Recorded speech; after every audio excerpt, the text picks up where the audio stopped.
Captain Forever podcast. So we're just going to go right back into the thick of it this time. Following on from our first round draft analysis, it's now time for the rest of the draft.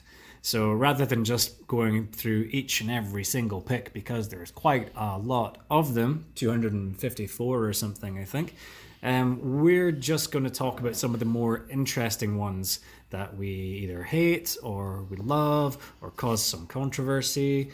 And so it's probably going to start thinning out towards the back end, but there's still plenty of intrigue to be had in the second and third rounds, which is usually where the draft is won and lost. So with the 33rd pick in the draft, which would be the first pick of the second round, the Arizona Cardinals selected Byron Murphy, cornerback out of Washington. So, Darren, what do we think about this one? A pretty solid pick to go on the other side of Patrick Peterson. And I have a feeling that this could be the start of something beautiful in terms of that cornerback tandem. Yeah, he's a good player, and he was expected to go much higher than that. I think he was expected to go at like 9 to the Bills. Yeah, he's just solid option, and Arizona have done really well. First two picks of the draft, they picked up 2 starters. Yeah, I would say so. 2 guys who can come in there and immediately have an impact. Byron Murphy just seems like probably the best rounded corner in the draft. So picking him up to put him opposite Patrick Peterson, that's going to cause nightmares for offensive coordinators for years to come, I would think. Yep. Yeah, He's just going to be a good player. Yeah, I would say so. Interesting profile pictures on NFL Draft, though. Yeah, how so? Well, he had his top open. So you know they all had on the white hoodies. Oh, okay. He had it open with his like abs showing in all his pictures.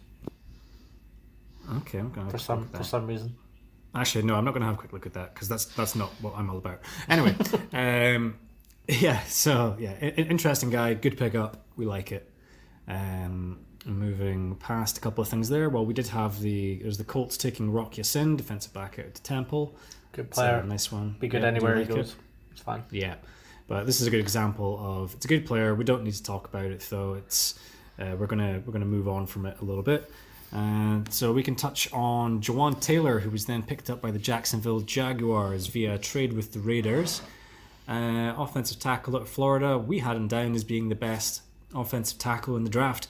And he managed to slip all the way out of the first round, seemingly because of some injury concerns. But I had him mocked to go to the Jaguars with their first pick. So they'll be ecstatic to get Josh Allen with their first, and then still pick up Jawaan Taylor to help protect Nick Foles going forward.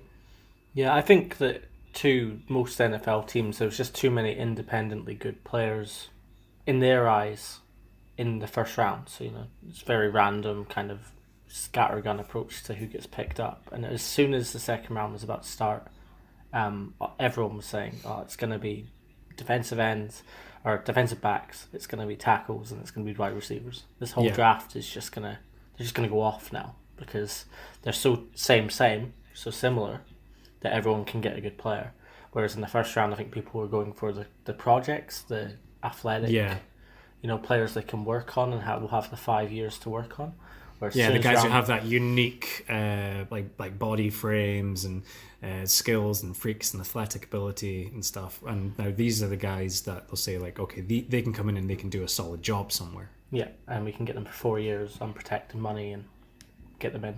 So Jawaan Taylor, he should have been higher, but I think if there wasn't an issue with his knee, then Jacksonville got him anyway. So it's not much going to change there. Yep, solid pick, and we're happy for it. And then the San Francisco 49ers picked up Deebo Samuel, so just want to talk about them a little bit because we heard nothing from them in the first round. Deebo Samuel, wide receiver out of South Carolina, so they needed to pick up some options to help out Jimmy G. Yeah, I think he seems like a good pickup there. From playing as them on Madden, I think they had, is it Kersey and Godwin? Or Goodwin, or like Marquise Godwin, yeah. Only good like weapons they had at wide receivers. They got Kittle, obviously, at tight end. But he was there, like, he had the most receptions and yards for them last year. They didn't have they only had one wide receiver that got over 500 yards. Yeah. So just need to get some weapons. Yeah, and hopefully with Jimmy G coming back, they'll be able to actually be an interesting team to watch again. It'll be first time in a while. So, yeah, very good for them. Then the Carolina Panthers picked up the man to protect the franchise there in Greg Little. Yeah, well, so yeah, we like that one there. Yeah, protect the franchise and Will Grier. We'll get on to Will Grier. Welcome back to Will Grier podcast, guys. But we'll get to that one a little bit later on because spoiler alert, he went to Carolina. Yeah, Greg Little. They needed to get someone in there, and he's as good as any to pick up. After that, you then had Cody Ford, who also slipped out of the first round. So he's going to be the one to protect the franchise in Buffalo. So that one we're pretty certain is Josh Allen, right? Yeah, definitely. So skip on just a little bit there to 41, where the Denver Broncos selected Dalton Reisner, offensive lineman out of Kansas State. So as a Broncos fan, I'm amazed that he fell that far. And that's from the first two picks. That's two big needs that needed to be addressed with our first two picks. So, yeah, happy. Good job, Elway. Looking good. And then with the 42nd pick, which was a trade with the Bengals, they used the pick that they got from the Steelers to trade with the Bengals to then get Drew Lock, quarterback out of Missouri. So, once again, Joe Flacco has an understudy that he's got to deal with and like answer questions about through like every single meeting that's going to be there. Obviously, a bit of a different scenario here, but yeah, I quite like that one. I like the fact that we didn't spend the 10th pick on Drew Lock or anything, and he's got a cannon for an arm. And at this point in the draft, I think it's good value for someone you can begin to start molding into your quarterback for the future. The impressive thing about Drew Lock, and I don't know much about the quarterbacks in this draft. They just didn't stand out the way that they have in the past. But Drew Lock played for Missouri. Apparently, last year they were not good. Missouri offensive line couldn't stay in a line. The wide receivers kept dropping things.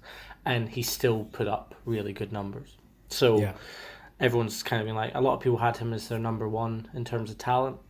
And, didn't have, he's not being the quarterback in Missouri or like Vanderbilt or, one of, let's say, Wake Forest. You're not, it's not the same as being the quarterback for, Ohio State or Penn State.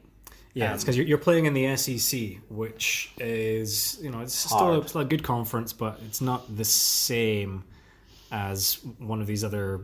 And it's defensive, so if your team isn't solid, then you will get beat by the Alabamas, the LSU's, the old Miss, your Mississippi State, who obviously had a lot of defensive players. But he put up good numbers and he showed himself well, and I think that's a good sign. For someone like him, so I think Broncos have done well. What do you think the over/under is on him getting on the field in terms of games? I guess it'll depend on how Flacco does, obviously. For me, it should be 16. They shouldn't. I don't think you should see the field next year. No, me neither. I think that you've got a year, maybe even two, to develop him. Just make this Flacco's team for just now. Hitch your wagon to Flacco and just eat it. See what happens there. Of course, if Flacco comes in and absolutely stinks the house out, then sure, you can put the rookie in. I think that the Broncos are going to be able to do enough to keep Flacco in there for the entire season. So if not, if we if we end up down at 3 wins from the first 9 games or something, then you're going to start seeing Drew Lock come in there and just get some game time. You're not going to go with that defense. I doubt you guys are going to go that badly. I guess again it depends on Got to what play the Raiders actual. twice. Yeah, it depends on what the problem is. Best case scenario, we don't need to play him yet, and we can have Elway and everyone else just sit there and mold him into what they want him to be. Like use that time like the likes of Kansas City did for Patrick Mahomes and Green Bay did for Aaron Rodgers, and hopefully be able to get a guy who can, sit there in the pocket and just dish it out with that absolute laser beam he's got there. Yeah. Done well. Good draft.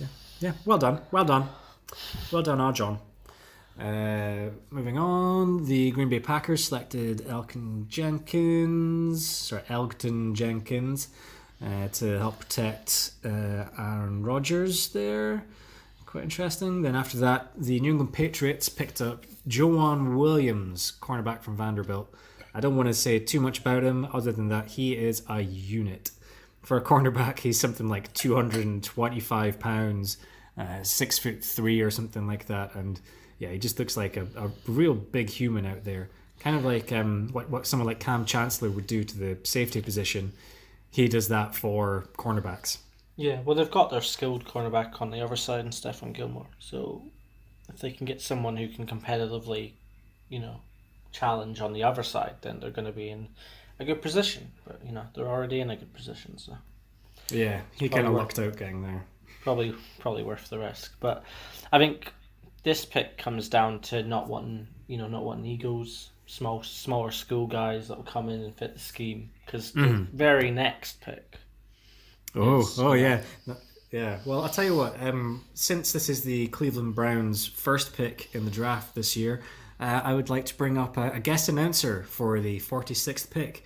Mr. Darren Butter, would you mind taking the stage to tell us who the Cleveland Browns picked? With the 46th pick in the 2019 NFL Draft, the one and only Cleveland Browns select Greedy Williams, cornerback out of LSU. Nice. So the Jets didn't pick him with the third pick then, no? No, but they should have. Yes, this is so. Reading NFL Twitter, apparently the fall was because he wasn't a great tackler. But rubbish. Who cares? Why would you let that affect you? Yeah, I think the thing is because he's greedy. He does the spoons, the eating the food after he blocks. Great player. I think people looking like he's like a cornerback version of OBJ, but the boy's got a 5-year-old daughter and has finished his degree, and he may be kind of arrogant because he's a good player, but he's also smart. He's a smart guy, and he's got a family, and he's going to be I think he'll settle in quite quickly. I just don't understand why he dropped this far.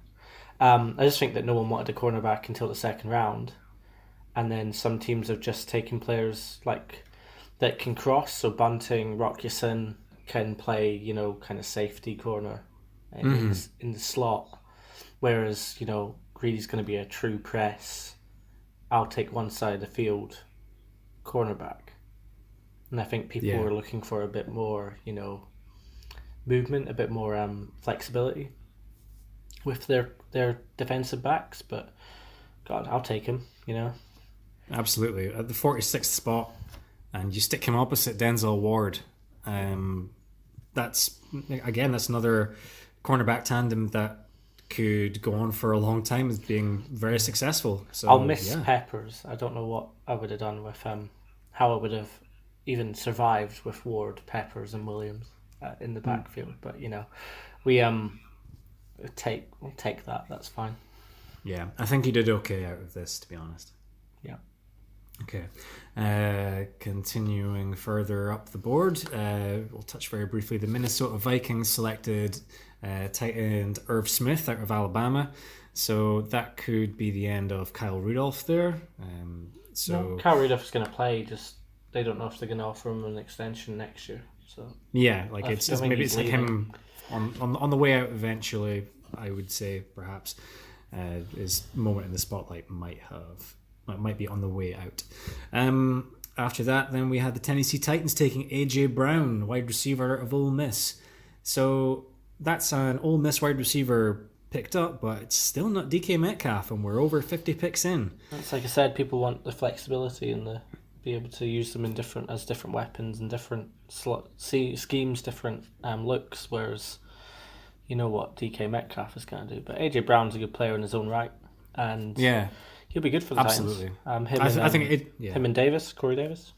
Yep, it's a good. It's a much better rounded wide receiving weapon for the Titans than say DK Metcalf would be, and I like this pick.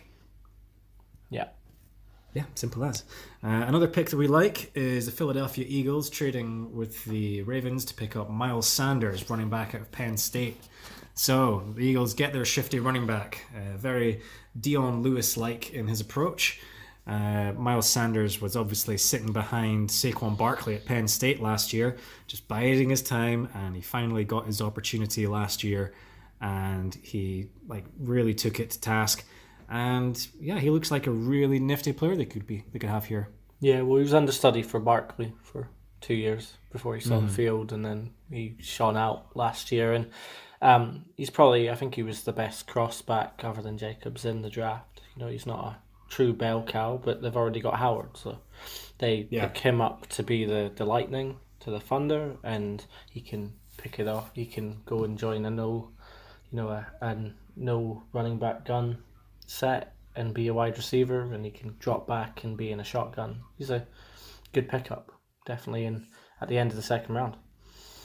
Excellent, complimentary running back to Jordan Howard. Certainly, I would definitely agree with that. And with the 54th pick, the Houston Texans do pick up their cornerback. Surely it's going to be David Long. No, it's not. It's Lonnie Johnson Jr., cornerback out of Kentucky.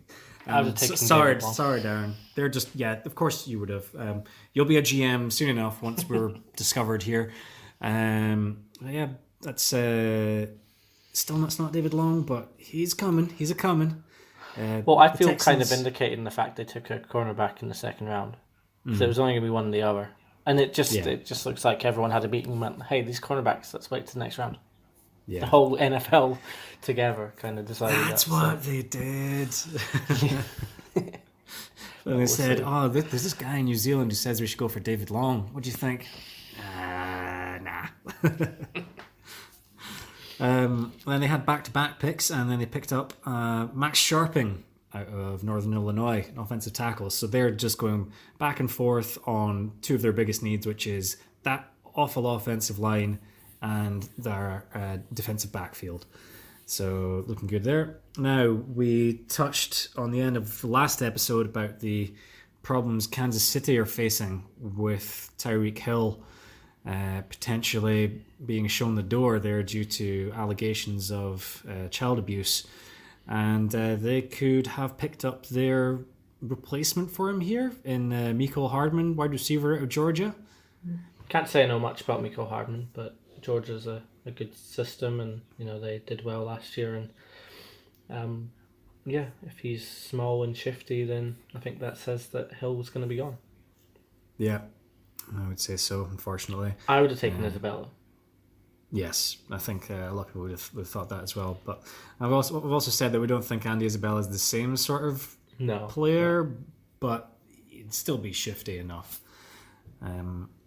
Mecole Hardman there. After that, we have J.J. Arcega-Whiteside, another wide receiver that we were quite high on as well. Very nice pickup there. I reckon adding him to that wide receiving core with Alshon Jeffrey there and Zach Ertz at tight end. The Philadelphia Eagles are putting together a really nice offense.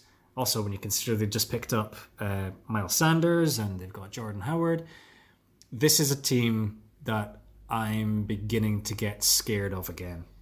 Yeah, but they're in the NFC East, so who cares? Yeah, I mean, I'm not scared of them in terms of being a Broncos fan. I'm just saying that they're looking real good again. They're looking that they could start doing some real damage on offense. Yeah, they did seem like they missed Burton a bit last year, and they didn't have enough weapons. And obviously going back and forth on Foles and Wentz and the injuries and that wasn't great. But if they can keep Wentz, if Dillard keeps him safe, and he can throw the ball to Whiteside or Sega Whiteside, and they've got Miles Sanders, and it's gonna be good. I think coming together. they'll be pretty impressive, but they're gonna have a few gimmies in that division, I think. So have the Cowboys still haven't made a pick, have they? Well, they are about to. I was going to gloss over it, but I guess we should probably say it. Yeah. They took Tristan Hill from Central Florida as a defensive tackle. Cool. Okay, moving on. Sorry, Dallas. You're just not doing it for us right now. We don't know enough about Tristan Hill either. So, yeah, moving on from there, we then had Paris Campbell going to the Indianapolis Colts. Fast. Yeah, Like, but this is the they're a gadget man. This is the kind of spot that John Ross should have gone the year before last. Like, this is right, fast, gadget, can do a few different things. Colts, if they had a, accurate quarterback, which they do, that can find him in these little routes, then he's going to be solid. I think a few people will be wondering why he wasn't first round at the end of next season, but it's too much of a risk to take. Especially after seeing what happened to John Ross at Bengals. So he's kind of gone where you'd expect him to go, and we'll see what he can do. I'd say so. I reckon he's going to be a weapon if used in the right system, and I think that Frank Reich and the guys there can really find a role for him in that offense.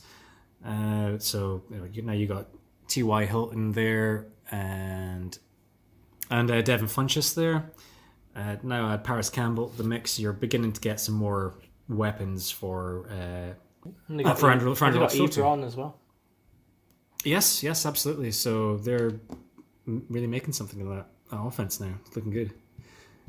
Yep. Then after that, we got Nasir Adderley was our top safety on the board, and he was picked up by Los Angeles Chargers. So now that's rounding out a pretty scary looking Chargers defense. It's going to be solid, but it doesn't stop that Rivers can't play against Belichick. So I don't know what they can do. But Rivers won't be a problem for much longer anyway, because he'll be out there ready to retire with his 27 kids to go back to Nebraska and live on a farm. They won't tell me you only get like $10 a kid after the first two. So I don't think he's too worried about money, to be fair. He's maybe got a couple of paychecks out of them over the years. Get him working on the farm. Yeah, that's all right. But going back to Adley, he's a good player, first round talent. Could have gone to the Packers, no one would have blinked an eye. So him going here is great for the Chargers, who just seem to keep picking up solid players. Speaking of solid players, very briefly touch on Taylor Rapp, who you thought that the Browns would go for, or you certainly wanted the Browns to go for, but he ends up with the LA Rams. So yeah, looks nice there too. Time to learn behind Weddle. Yeah, it's gonna be good. The Rams, it's like we said, the Rams had the most complete team, and if they can kind of sit and wait for Sue to come back and be like, okay, maybe I'll take less money, then they're just going to be the same team again. So they didn't need to do an awful lot, and they kept trading back because of it. And this guy, Taylor Rapp's going to help. He would have helped. He would have replaced Peppers pretty much straight away in the Browns. So he's definitely a good pickup for the Rams, and they might not need to play him straight away, which is even better for him. Yeah, absolutely. Allow him to develop behind one of the better safeties that the NFL has seen this decade in Eric Weddle. Good idea. Speaking of good ideas, Arizona Cardinals then trading to get Andy Isabella, wide receiver of Massachusetts, at number 62. So there you go. Andy is in there to accompany Kyler. So with him across from someone like Christian Kirk, this air raid offense now has its two speedsters to help you take the top off the defense. You like this one? Yeah, definitely. And just to touch on it, I think Christian Kirk's going to be a brand new player next year. I think a lot of people will be like, oh, who's this other rookie they've got? Because he didn't get much chance last season to show what he could do, but he was brilliant at Texas A&M. And Kyler and Christian Kirk know each other, because Kyler was at Texas A&M as well. So then you add Andy Isabella, who's just fast and can do lots of different things. Cardinals really building themselves up, and a bit more offensive line help to get their players that were injured back. they're going to be a surprise because they were pretty solid with Carson Palmer.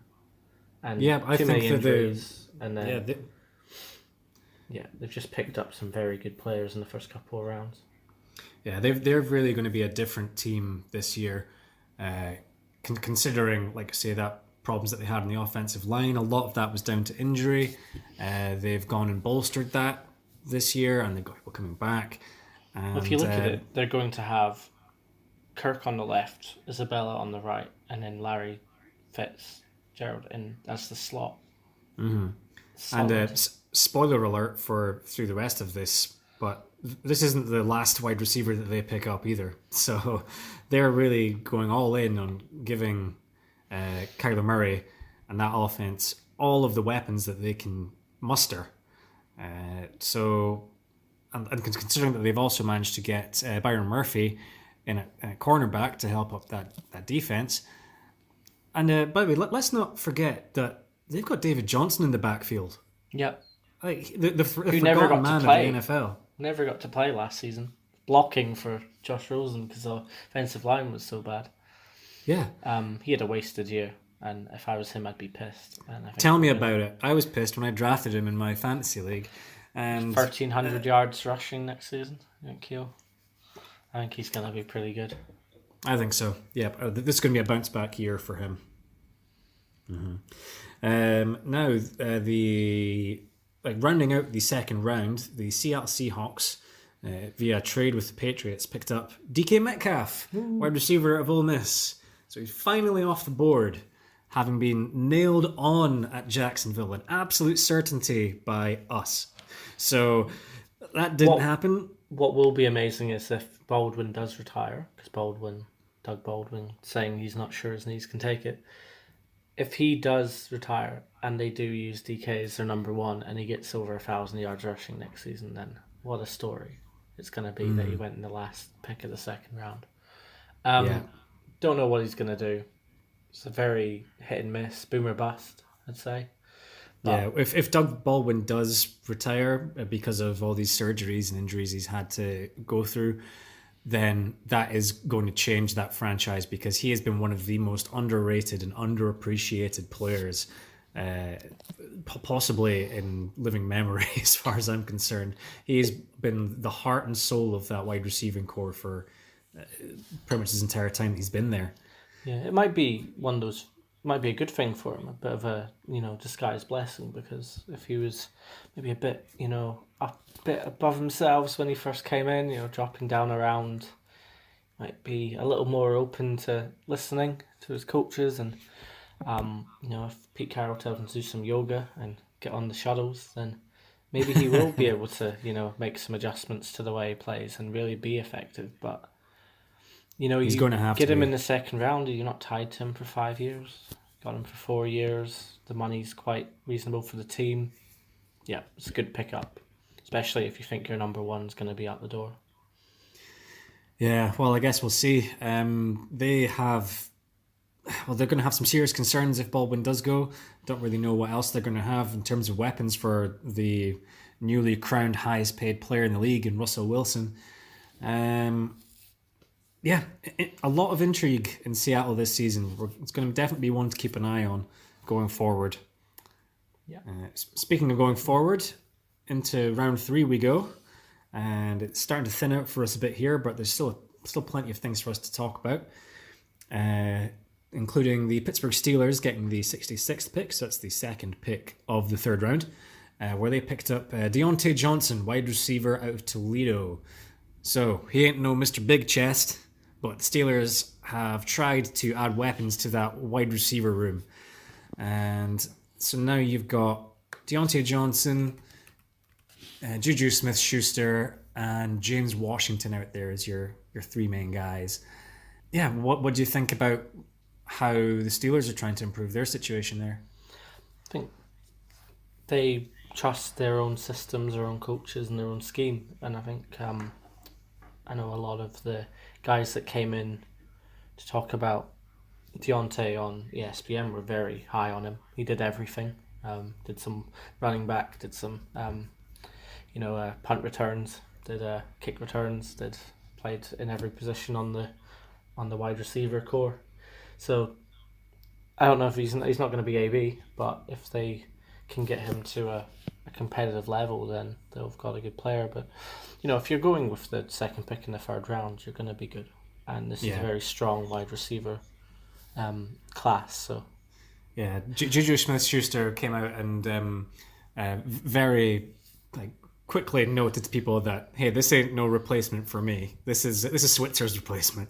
Yeah. So Juju having a bit of fun with folks there. Deontay Johnson looks like a pretty good a good compliment for that organization, which consistently churns out these second, third, fourth round wide receivers and turns them into 1,000 yard, 8 touchdown sort of guys. So he could be the next one to do that. Yeah, and he's got every opportunity, and he's in good position to do it. Certainly with Big Ben signing another 2 years there, so can have him about for a little while longer. If I was the Oklahoma State kid, I'd be furious right now, but that's fine. Oh, Mason Rudolph. Yeah. Well, he was a fourth rounder. You can't expect to be jumping up there. Anyway, at 67, the San Francisco 49ers added another wide receiver, Jalen Hurd at Baylor. Don't know what. So, he could be really good. He didn't seem that good when I watched him last season, last year. So we'll see.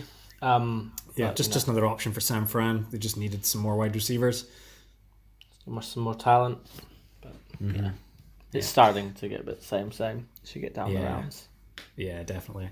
But someone who's not so same is Jachai Polite, linebacker at Florida. So we had him up as high as maybe being a fringe first rounder. So it's interesting that he would fall this far. So I would think that the Jets would be pretty ecstatic to get him in here, and he could be a proper day one starter. Yeah, they needed help. That's why I thought they'd go cornerback in the first round.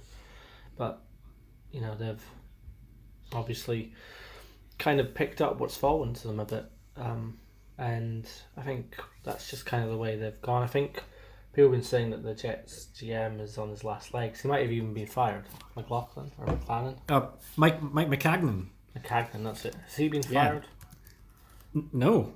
He's coming up in everyone's estimations now since the whole Sam Darnold thing's working, and now they've got this bat together. There's I thought that McCagnon's beginning to get some positivity in New York now. Yeah, there was a Twitter. It's Dave Gettleman, perhaps. There was a Twitter rumor that he'd done his job. Okay, here we go. New York Post. Unfortunately, this is how they started. Mike McCagnon is not about to be fired, but he is on a hot seat. And that's from the New York Post. So, I think he doesn't. Apparently, he had an argument with Adam Gase on Friday. Everyone has an argument with Adam Gase, though. That's Adam Gase. Yeah. We'll see though. But it would be very typical of the Jets to shoot themselves in the foot by getting rid of a GM right after the draft. But. Yeah. Well, we'll keep an eye on that situation as it develops. If there is something to be had from it, then I'm sure we'll hear more about it in the coming weeks. Yeah. Just going to point out one pick here, number 73, Chicago Bears picking up David Montgomery. Player. Receiver of Iowa. Yeah. Day one starter, 3 down back. Brilliant. He's going to be awesome. Good compliment to Tariq Cohen there then, yeah? Yeah, exactly. Yeah, Tariq Cohen can't play 3 downs, but David Montgomery definitely can. He had the best tackle shedding ability in the FCS last season, so brilliant for the Bears to get him in round 3. Cool. Get him in your fantasy draft, folks. David Montgomery, running back out of Iowa State, picked up by the Chicago Bears.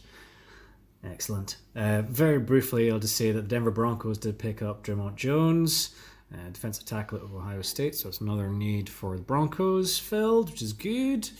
And just directly after the Bears, the Buffalo Bills did take Devin Singletary, running back out of Florida Atlantic. He's been floating about as another potential good running back out there, much like David Montgomery. And he's going into a very crowded backfield in Buffalo, including LaShawn McCoy and Frank Gore and TJ Yeldon. I mean, what are Buffalo building back there? Like, do they get to like merge all of these guys together into some sort of Power Rangers esque machine? Yeah, it's a Voltron type deal.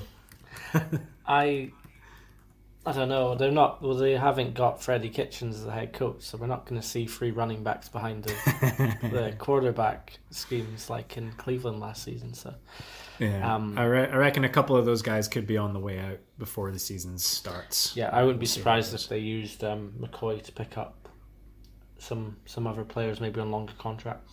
But McCoy's a god, so I don't know. He's a stud, but they are in rebuilding mode, and if they believe that they can get something out of guys like Devin Singletary, then like McCoy's by no means not expendable. Yeah, definitely. Speaking of expendable, the New England Patriots make a habit of anyone being expendable, and they proved that to be the case with Trey Flowers most recently as he moved on to Detroit. And they picked up their replacement for him in Chase Winovich, defensive end out of Michigan. He's going to be brilliant. He's gonna... The competition is on. So, as I mentioned in the first show of this draft guide, the Packers selected Rashawn Gary, who played opposite Chase Winovich at Michigan. And I was kind of flabbergasted at them taking him at 12. And so my friend back home in Aberdeen, Stephen Hope, sorry, he's actually in Linlithgow. He's in Cumbernauld now, the wonderful city of Cumbernauld. We've got our own little bet on about who's going to be the most successful. So my beers are on Chase Winovich, his are on Rashawn Gary. Let me know what you think about how that's going to go. Over the the postseason as well, because I have a feeling Winovich is going to have more games. Okay. We'll probably go for just what it looks like at the end of the regular season, unless Winovich does have like a crazy postseason, in which case I'll of course take that into account. Yeah, of course. He's going to be a good player. It was one of those picks. It's like, really, again? Yeah. I really liked him, and now I can't. Yeah. Well, it's can't. Not fair. Well, maybe once Tom Brady disappears, I'll be able to like them a bit more again. Yeah, but if my it's boy does what he's going to do, then you're not going to see much of a difference. Yeah. Speaking of your boy, the 79th pick, the Los Angeles Rams select David Long. Yay! Defensive back out of Michigan. I'd say that other than the Patriots, at the moment, the Rams are the most solid organization. Would you agree? Yes, yep. I would say so. And with 2 of their picks, they've taken Rapp and Long, who were my 2 picks for later. Well, my 2 picks out of the air. So I'm happy. I'm happy that I'm on the same page as the LA Rams. And if you need someone to come and give you a hand, LA, just let me know. I'm available. So you're saying that because you rated Taylor Rapp and David Long highly, and then they were both drafted by the Rams, that you're on the same page, you're on the same wavelength as the second best organization in the NFL, and therefore they should give you a job. Yeah, exactly. Yeah. All right, I'm all in. Cool, let's do it. Let's get Darren a job in the NFL. We're going to have to make that hashtag a little more simple, because let's get Darren a job in the NFL doesn't really have much of a ring to it. No, I also don't like watching other people play sports, so I'd get really annoyed. Play. If I was actually there, I'd want to play. So get killed. Get over it, Darren. You're too old and you're too hurt all the time. Sorry to break it to you. Pittsburgh Steelers picked up Justin Lane, defensive back out of Michigan. A nice later pickup for them, I'd say. Patriots just did Patriots things by getting Damian Harris to go with Sonny Michel. Yeah, absolutely. Some had him down as being like maybe the second or third best in this running back class. And so you just know that New England are going to take him and make him one of these guys who contributes to a backfield that picks up over 2,000 yards. He'll get about 600 of them, maybe like 4 or 5 touchdowns. And they'll just keep churning them out. Yeah, not much to say. It's just Patriots doing Patriot things. Yeah, it's what they do. I'll very briefly go back to the Kansas City Chiefs, who at number 84 picked up Kalen Saunders, defensive tackle out of Western Illinois, So we think that the Chiefs really need to do something on that defensive line since they let everyone go. Maybe that's someone who can help plug a hole up there.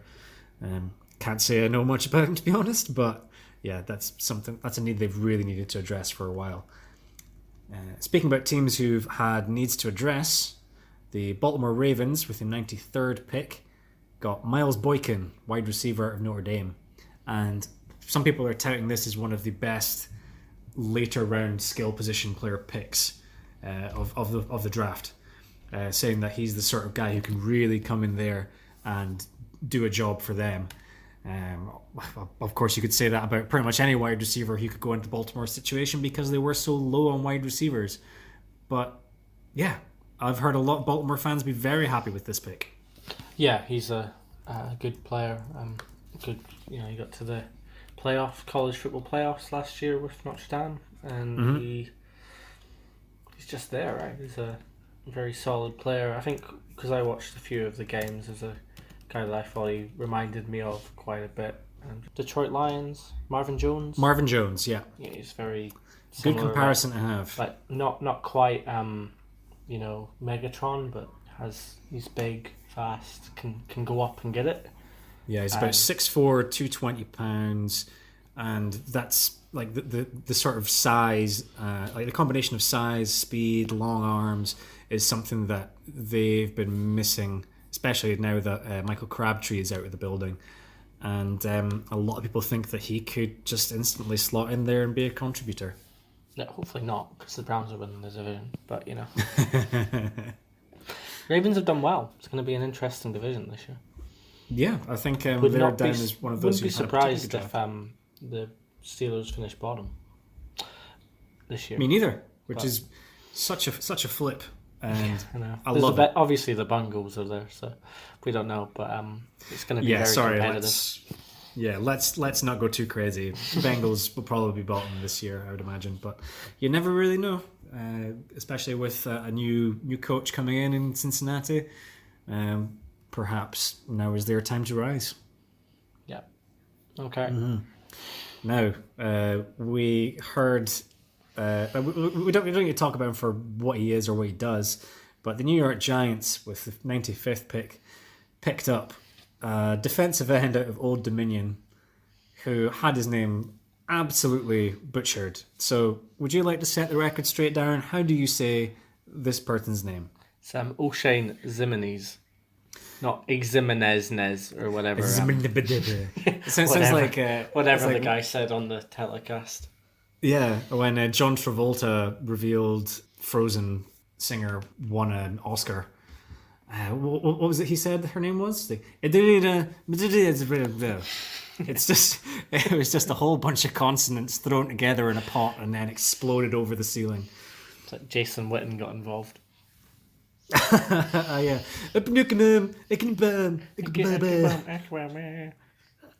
South Park.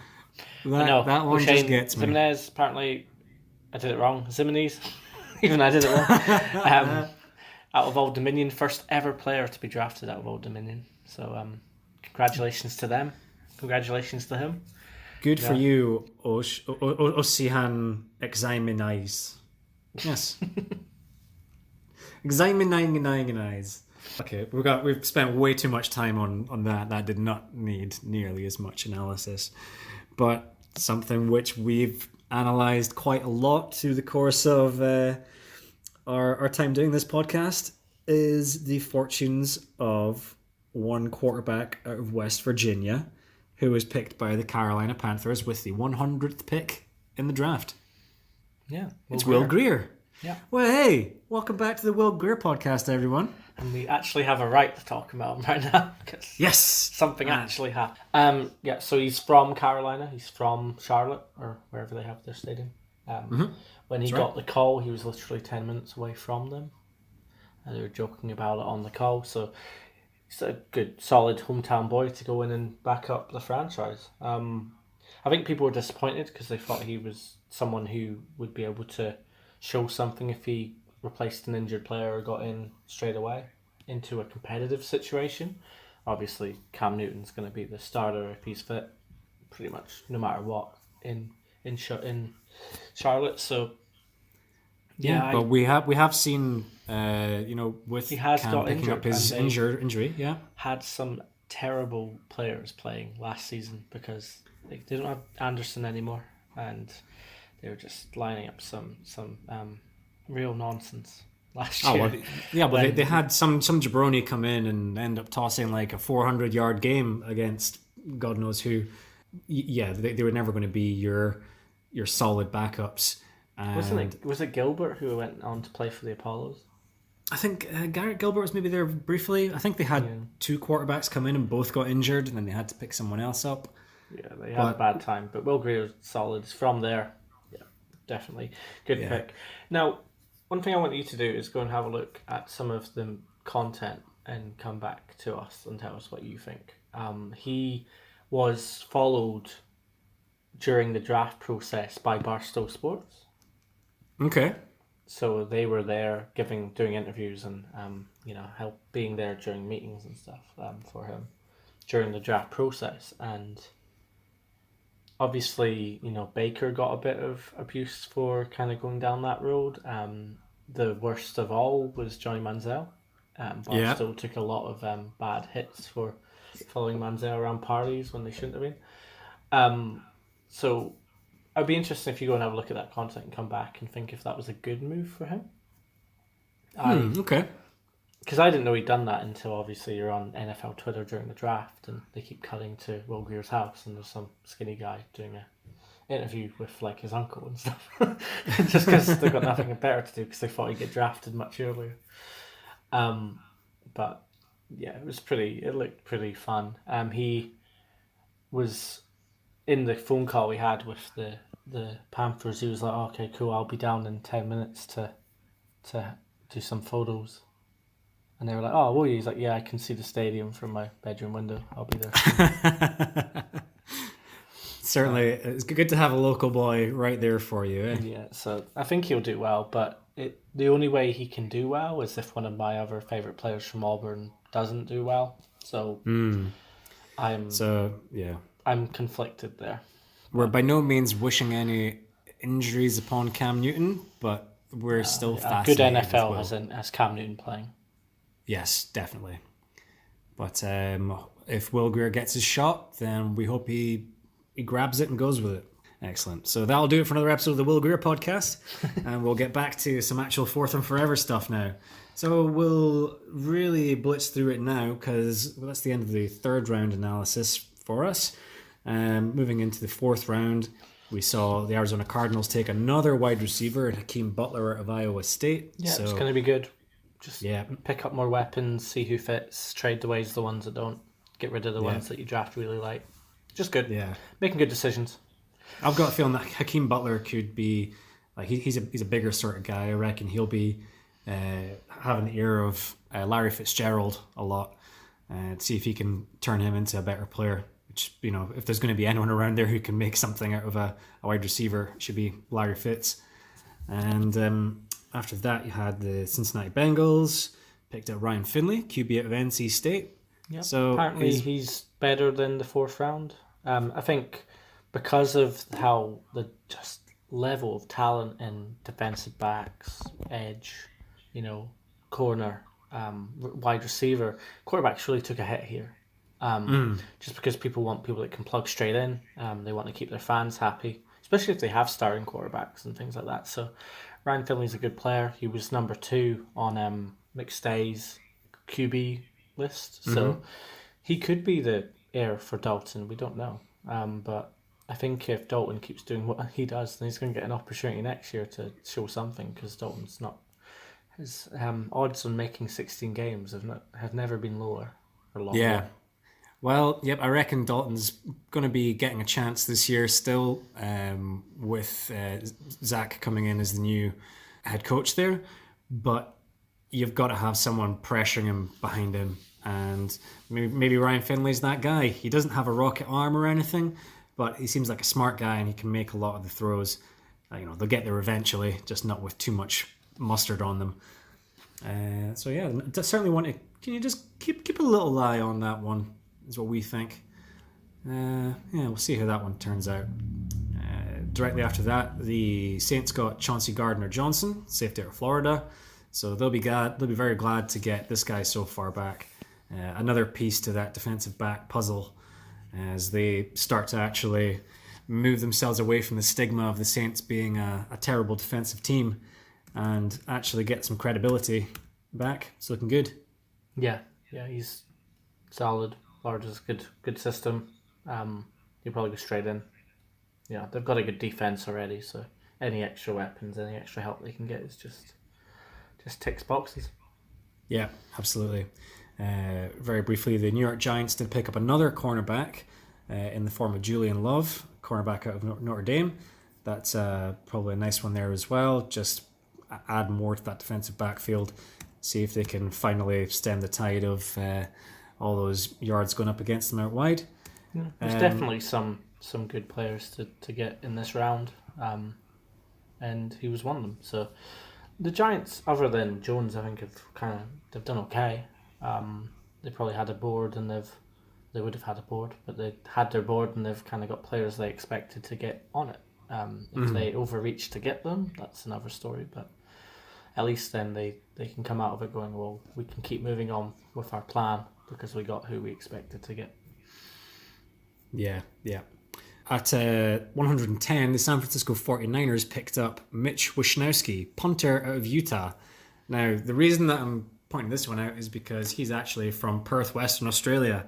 So everyone's thinking, oh, this could be the next Michael Dixon. Like he's been seen just absolutely knocking out these 70-yard punts for Utah and stuff. And yeah, he's been receiving a little bit of press coverage over this way. And his call from John Lynch has a really painful rendition of this room full of white men just shouting Aussie, Aussie, Aussie, oi, oi, oi. And oh god, it's horrible. But yeah, Put just anyone through that. No, of course not. But yeah, just well done to Mitch, and may he do well at the 49ers. Yeah, but now, going fourth round to get a 27-year-old punter. Yeah, it seems strange.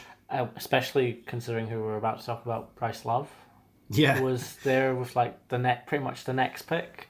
And they could have done with someone like that maybe. I know they could have to wait on him, but I don't know about that.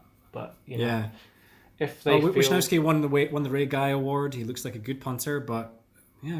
If you can if you can pick up Marquette King on a minimum veterans minimum contract now, why spend a pick to get a punter?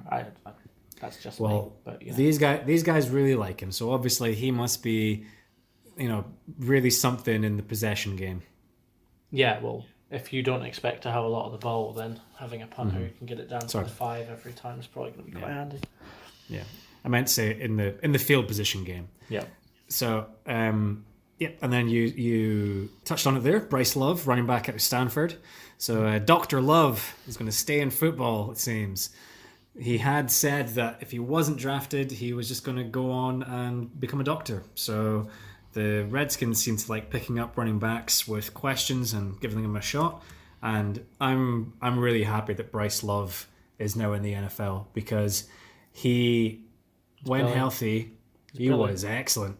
Yeah, he they've waited a year for Darius Guice, so they can wait a year for Bryce Love. And I think once they have both those guys, then Peterson won't be there, and they'll have a great young tandem in Bryce Love and Darius Guice. So Darius Guice was given it the side eye on Twitter apparently, but he just needs to reel it in and get on with it. Problem is that Guice hasn't played it down, so he needs to show it. It's not his fault he got injured, but now if he doesn't want Bryce Love to take his job, then he has to get average good, over son. 4 yards. Yeah. So we'll see how he does. We're going to start skipping over large swathes of the draft here now and really just start to wrap it up. Chicago Bears took Riley Ridley. That's Calvin Ridley's brother. Yeah, that'll be fine. Out of Georgia, 126. So not bad there. And then we got down to 133, where the New England Patriots picked up the next in line to the throne in New England, and Jarrett Stidham, quarterback out of Auburn. So that might be a bit of a stretch to say that, but we have to keep in mind that Tom Brady was drafted even lower than this, so there's worse places to develop as a quarterback, isn't there? So I'm an Auburn fan. I don't know if I've ever mentioned that on this podcast. Might have mentioned it once or twice. Yeah, I love Auburn. And so Jarrett Stidham, a bit of background, was at Baylor. Because of the issues that went on at Baylor, he decided to quit and retire, then changed his mind and signed for Auburn. But he had to wait a year to play because the NCAA, when you transfer, require you to wait, and they didn't allow him to waive that issue. Rubbish. Which is stupid because he left because he was lied to in the recruitment process. Thought he was going into a solid program, and you can Google what happened at Baylor. Not good. Had every right to leave. Should have been able to play sooner.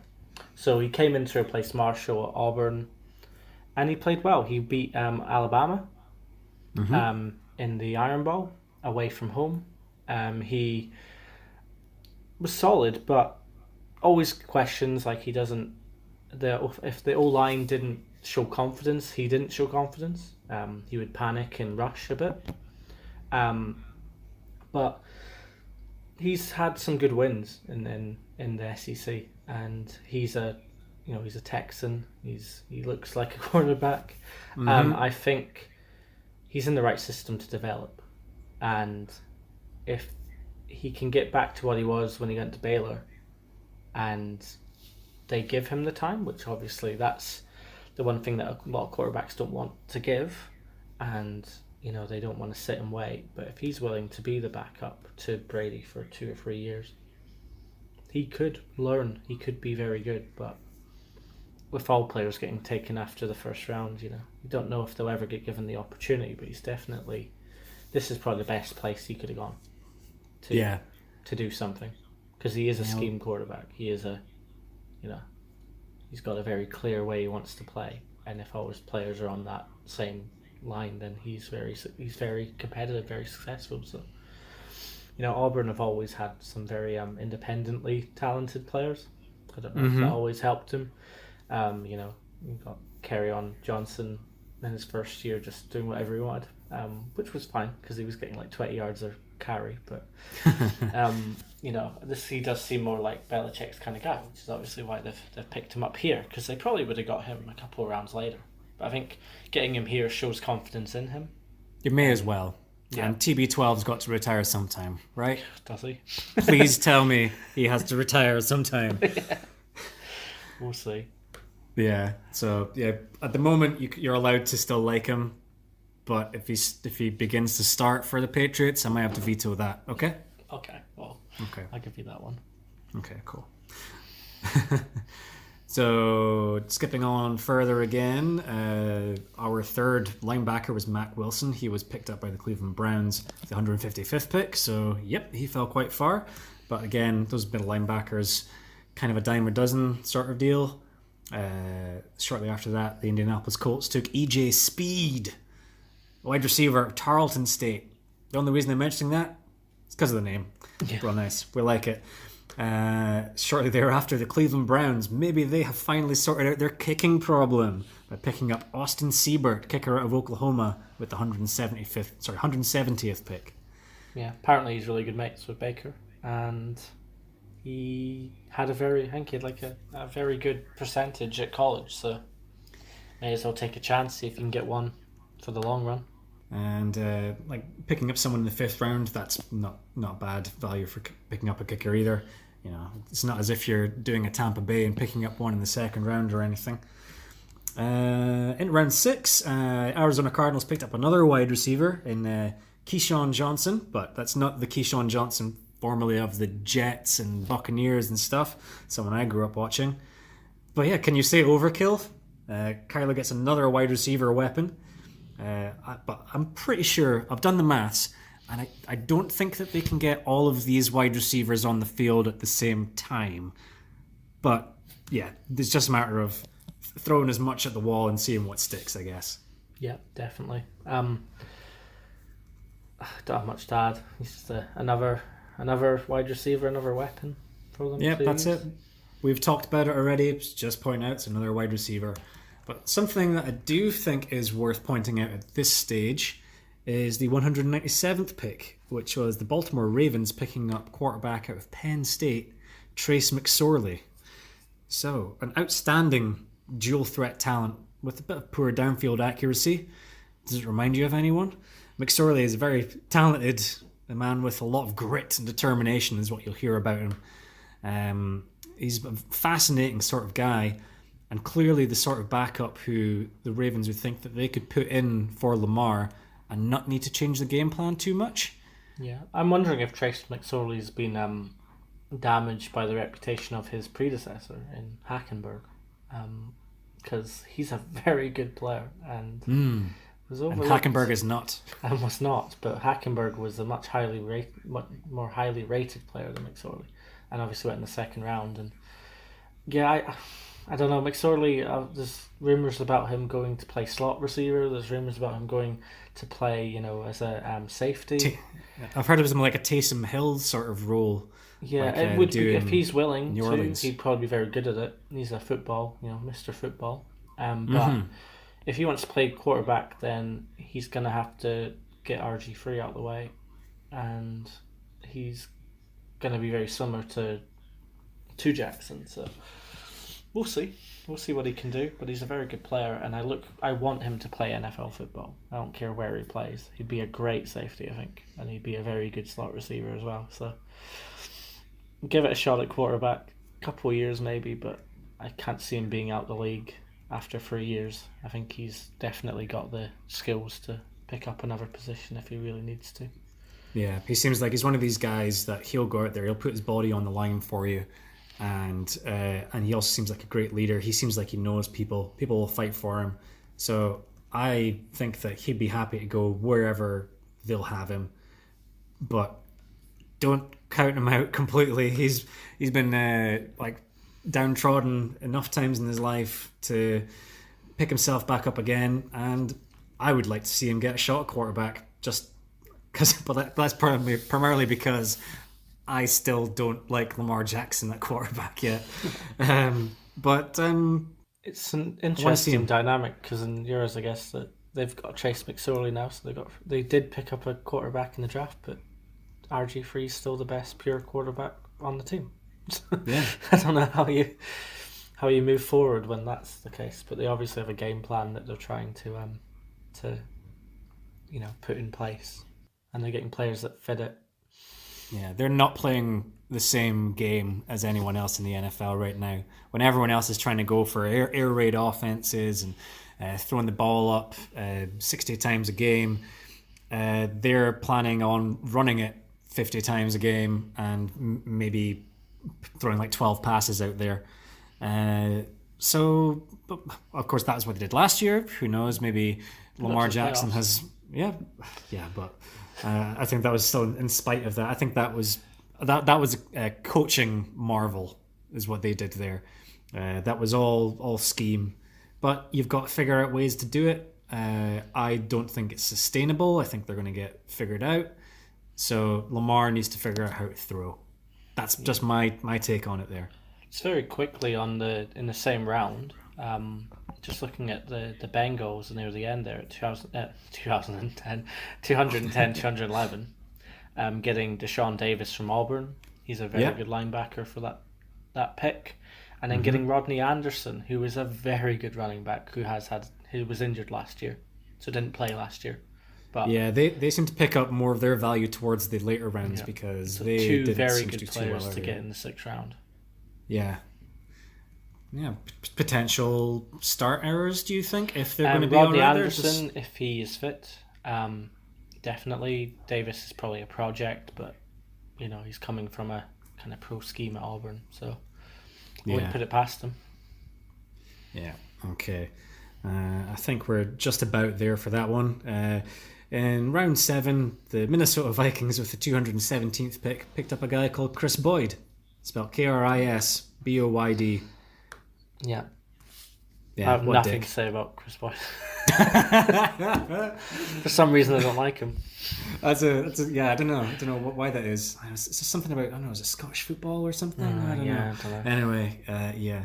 So unless you got anything else that you want to point out there, I think we're pretty much done with our. Just the last pick, Mr. Irrelevant, being Caleb Wilson from UCLA. I feel so sorry for him. He should have gone much higher than that, in my opinion. You think so? Yeah, he's better than 254. Part of me thinks that I'd rather have been undrafted than go there. Well, I don't know. Like, I think it's still pretty cool, and you get to, go up on a stage and hold up a shirt which says just how irrelevant you are. But I mean, Mr. Irrelevant a couple of seasons ago was Chad Kelly for the Denver Broncos, and he was very nearly relevant until he was just a complete idiot and threw his own career out the window. So yeah, Mr. Irrelevant's not completely without its charms. Yeah. But I think he'll be a weapon for the Cardinals. I don't think he'll be out the league before the start of the season. I think he'll be there, backing up whoever's starting. But he's a very good long-range weapon, and they've got a few of them in this draft. Ricky Seals-Jones and Charles Clay. Oh, that's crap. No. Caleb's going to play. Entirely possible. Yeah. It's an interesting adjustment there. Also, I should point out that they did also pick up defensive end Zach Allen out of Boston College in the third round as well. So between them, Byron Murphy, Deontay Thompson, safety, Cardinals have really upped their game a bit, I think. Yeah, it's fine. That GM, he has to do a lot to make up for last year, though. Yeah, Steve Keim's had some problems. Yeah, Steve Wilkes and Josh Allen, and giving up so quickly. You've done it again. It's Josh Rosen. Josh Rosen, I don't know. I don't care. Oh, but that's one thing we should definitely touch on, is that Josh Rosen is now a Miami Dolphin, having been shipped off there for a second round pick and a third round pick, I think it was. Andy Isabella. Essentially, yeah. So, good luck to Josh Rosen going out to South Florida. He left a little parting message for the Cardinals fan base and the organization, and good luck wishes to Kyler Murray. This is all after being absolutely berated and dragged through the dirt by NFL analyst and former NFL wide receiver Steve Smith for being a child just because he unfollowed the Cardinals on Instagram or something. It's like, yeah, but he was probably told by his team to do that. He was probably told by the Cardinals to do that. Yeah. He doesn't play for them anymore. He knew he wasn't going to be playing for them. We can look at it and be like, oh, you shouldn't do this, you shouldn't do that. But when you're actually that person and you're in that situation, you tend to know more than everyone else about what's going on. He probably knew weeks ago he was going to either Miami or Washington or, another team in a trade in the second round. He probably was fully aware that this was going to happen before it did. So unfollowing, if he unfollows, it means that all the algorithms and stuff stop bringing up stuff about him. Yeah. On those pages. So I have no issue with that. Steve Smith needs to understand what people of Josh Rosen's age do, and I think he's going to. He's an angry, older, smaller man, and he just needed to get it out of himself. I think he likes having a pop. I think Josh Rosen's going to be good at Dolphins. Me too. I like that. I like that for both sides. So if Rosen starts after 4 games this season and plays well, when it comes round to Herbert, Lawrence, Tua, no, what teams need them? Next year. At the moment, most teams do seem to be set, or at least have a first rounder at QB1. Well, a lot can change in one NFL season. Yeah. So, the Bengals could decide that they really need to move on from Andy Dalton. Yeah, it'd be the Bengals and the Raiders are probably the most likely to really need a player. But Nick Foles could totally flop in Jacksonville. Detroit Lions might have to move on from Matt Stafford if things go bad there. I don't know. There's chances that things just won't work out in some places. Tennessee, perhaps. No, it's going to be fine. It's got weapons now. It's like Los Tennessee- Angeles, LA, because well, there was talk about Josh Rosen going there. It made lots of sense to be the heir apparent to Phil Rivers. Phil's getting a little long in the tooth as well, so maybe. Well, I could see. I just got visions of Tua playing for the Chargers. I would pick up if they do. Problem with the Chargers is they'll probably be a playoff team this year, or they'll be close to being a playoff team, so they're not going to have a top 10 pick. So they're going to need someone's going to have to draft up assets if to that's going to get be the case. Tua or Herbert or someone that can jump straight in. But If next season you have a lot of your worst teams, they've all got quarterbacks who they're all already building around, providing there's enough reason to believe that the quarterbacks they've already got are taking them somewhere, then you could have some of these Trevor Lawrences and Tuas and stuff. They could start dropping down draft boards purely based on need. But then would you have people just say like, nah, this guy's too good to pass up on, a la Kyler Murray, Josh Rosen, and then ship out the other guy?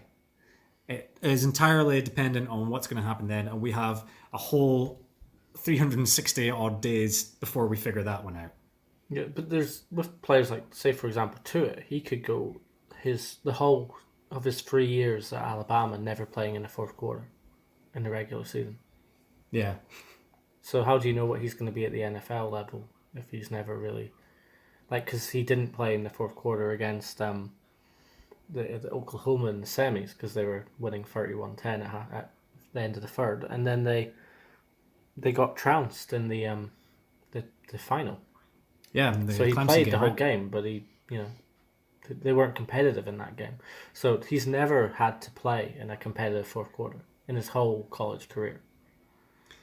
So it'll be interesting when these guys start coming out. But that's next year. Yeah. Anyway, that's something that we definitely don't need to speak about for just now. But do you have any final thoughts to add, Darren? No, I'm very happy with Greedy Williams being a Brown, and I'm happy with a couple of the other players. Just a couple quick highlights for me. If we're saying that this is the round 2 one, I think pretty much anything the Patriots have done in this draft has been pretty impressive. Yeah, it's annoying, eh? It is. I think we'll hear a lot of Damian Harris's name, David Montgomery at Chicago. Try and get him in the fantasy football. I'm glad the draft's over. It's a lot of conjecture and a lot of projections, and I just kind of want to get to actually talking about scheme and games and how people are going to fit in and get to the good stuff. So glad we were able to do so much draft stuff. But I'm glad you and I have dealt with a lot of this stuff, which isn't really our forte. I think we are more people who just kind of we just want to chat. We just want to riff about a couple of things, and we don't want to plan stuff or do research or anything. We just want to be able to watch games and then shoot the shit about them on a weekly basis. We're looking forward to that. Yeah, definitely. Cool. And everyone else should be too. Yes, absolutely. It better be. And you better keep coming back for some more, because we're going to have more for you. But I don't know when that's going to be, because we need to plan out what we're going to be doing going forward. Since we don't have an NFL season for a while away, yeah. We've got God, it's not until September. It's not even May yet. Oh God. PFF style drafts for us to go head to head in, but that's not until this last week of the season. So last week of the season. So we'll figure stuff out.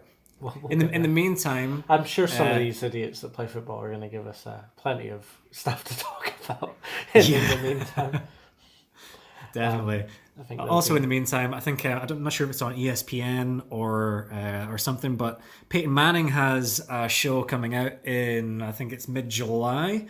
That looks pretty interesting, so I'll definitely be looking that one up, and maybe we should all look at that and have a little chat about it later on. Sounds good. Cool. In that case, let's call it a day. Guess I'll see you in July. Yeah, see you in July, mate. All right then, man. Good to speak to you, and good to have everyone else on board. Thank you very much for joining us, and we'll catch you next time. Goodbye. See you, Darren. Bye.